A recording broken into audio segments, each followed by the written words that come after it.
So at Reading Room Project, what we really try to do is we try to put learning into students' own hands. We run these fee-based learning centers where we enroll kids, students aged 6 to 16, but often below the age of 6, above the age of 16, lifelong learners. And we teach them intensive English literacy, digital literacy, and how to self-learn using the internet.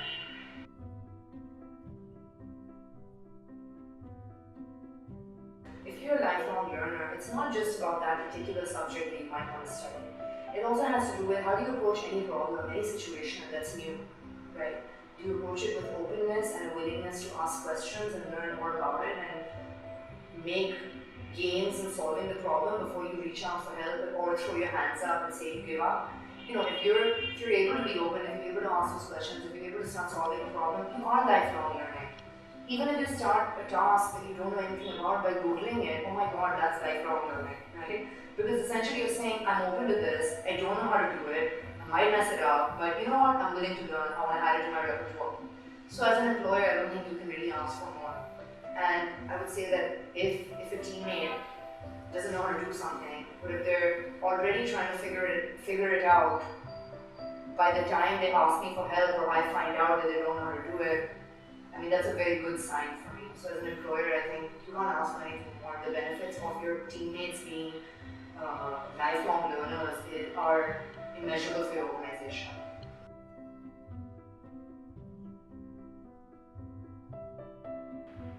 As a teammate, as an employee, if you come on a team and you're willing to learn something and you're willing to go out of your comfort zone on a daily basis, in small ways and large, it's, as an employer, I would want nothing more. Because then I know that I can rely on you and I can depend on you to take us to the next level. And the chances of us doing anything are greater. And the chances of us achieving our extremely audacious goals are much higher. So, you know, as an employee, I think just by having that attitude of openness and saying, okay, I don't know, but just give me an hour, let me figure it out, let me make a start, immensely beneficial. You're a joy to train, you know, and you are interested in unlocking your own potential. And who wouldn't want that on their team, right? So that's huge.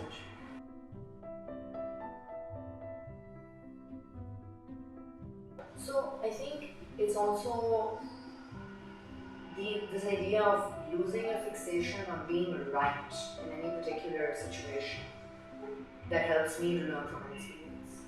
So if I'm going through something challenging, if I struggle and I abandon the idea that I have to come out of this smelling like a rose, then I can probably get some good learning out of it.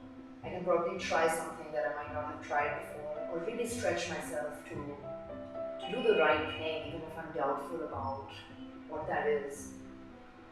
But it's when I'm worried about being right and being perfect and that's when I don't reflect a lot of my experiences, because I'm just trying to get through it and be great at it. That doesn't, it's very counterproductive.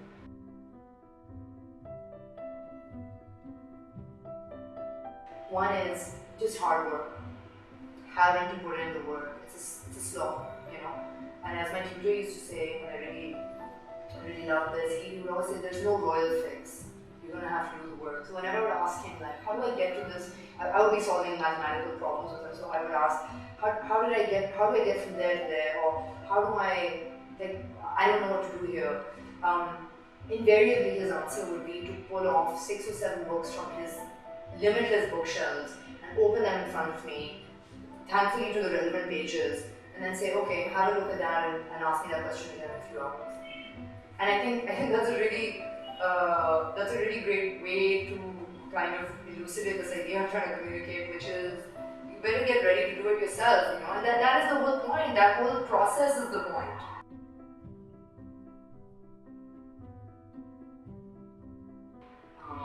Getting rid of the shame around failure. Just like, it doesn't matter if I got it wrong, I'm still going to try again. Rewarding attempts. It's important to attempt, to try, and it's okay if you're wrong, because you're getting there.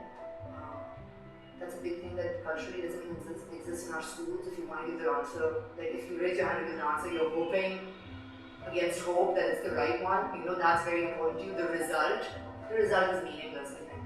or the result is incidental. It's not meaningless, it's incidental.